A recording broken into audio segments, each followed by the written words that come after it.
डर गए हैं पाकिस्तान में आतंकी। डरे क्यों हैं? इन तस्वीरों को देखकर, हमारी तैयारी को देखकर। ये तस्वीर देखिए कि कैसे मिशन रेडी है भारत का, भारत किस तरह से तैयार है। नौसेना ने एक फोटो जारी करके ये बताया है कि भारत की ताकत क्या है, भारत ने कैसे तैयारी कर ली है, जहाजों का बेड़ा कैसे भारत का तैयार है। वहीं दूसरी ओर ये दूसरी तस्वीर की कैसे लगातार एक तरफ रिहर्सल्स की जा रही है, वहीं दूसरी ओर आसमान से भी पाकिस्तान पर आर्मी ने पाकिस्तान पर भी कैसे हवा से भी हमला करने की तैयारी कर ली है, आसमान से भी, ये आपको बता रहे हैं।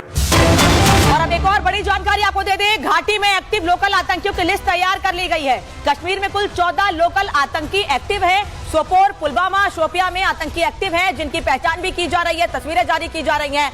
अवंतीपोरा, अनंतनाग, कुलगाम में भी आतंकी एक्टिव हैं। कुल 14 ऐसे आतंकी हैं, लोकल आतंकी हैं, उनके बारे में जानकारी हासिल करके फोटो जारी की जा रही है। साथ ही लोगों से भी अपील की जा रही है कि अगर कोई इनको अपने आसपास देखता है तो इसकी जानकारी तुरंत सेना को दी जाए, और जो भी जानकारी देगा उनकी जानकारी गुप्त रखी जाएगी। यानी अब एक तरफ पाकिस्तान के भेजे हुए, पाकिस्तान के पाले हुए आतंकियों की पहचान की जा रही है कश्मीर में अलग अलग जगहों पर, अलग अलग जिलों में। वहीं दूसरी ओर फोटो जारी करके बताया जा रहा है कि भारत ने इन आतंकियों को पहचान लिया है।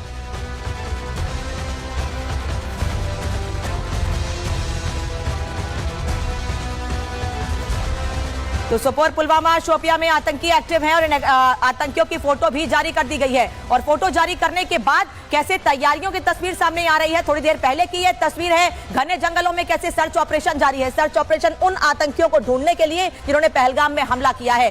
बारिश हो, धूप हो, घने जंगल हो, हर जगह पर लगातार सर्च ऑपरेशन जारी है। सीमा से सटे हुए गांवों में, घरों में लगातार सर्च अभियान जारी है। और ये कुलगाम की तस्वीर आपको दिखा रही हूं, जम्मू कश्मीर के कुलगाम की, जहां आतंकियों के खिलाफ एक्शन और तेज हो गया है। भारी बारिश के बीच भी लगातार एक्शन जारी है। सेना की तमाम गाड़ियां तैयार हैं, तैनात हैं, तमाम अधिकारी मौजूद हैं, सेना के जवान मौजूद हैं, सर्च ऑपरेशन लगातार जारी है। कुलगाम की यह तस्वीर आपको दिखा रही हूं, और कुलगाम में भारी बारिश के बीच लगातार सर्च ऑपरेशन जारी। जैसे मैंने पहले भी आपको बताया, भीषण धूप हो, भारी बारिश हो, सर्दी हो, बर्फ हो, कहीं भी सेना के जवान पीछे नहीं हट रहे हैं। हर जगह सर्च ऑपरेशन जारी। और एक बात तो साफ है कि आने वाले कुछ दिनों में जिन लोगों ने पहलगाम में हमला किया है, पर्यटकों को निशाना बनाया है, उन सभी लोगों को ढूंढ निकाला जाएगा। कितने दिन तक जंगलों को फायदा उठाकर ये लोग भागते रहेंगे?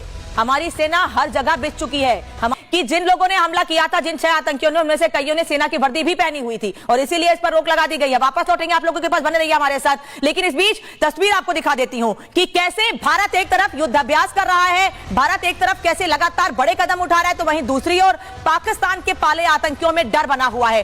टीआरएफ में खौफ इतना ज्यादा है, वो टीआरएफ जिसने हमले के तुरंत बाद ये जिम्मेदारी ली थी कि टीआरएफ ने ही हमला किया है पहलगाम में, लोगों की जान, पर्यटकों की जान टीआरएफ ने ही ली है। उसने एक लेटर जारी करके यह बताया है कि पहलगाम हमले में उसका कोई हाथ ही नहीं था।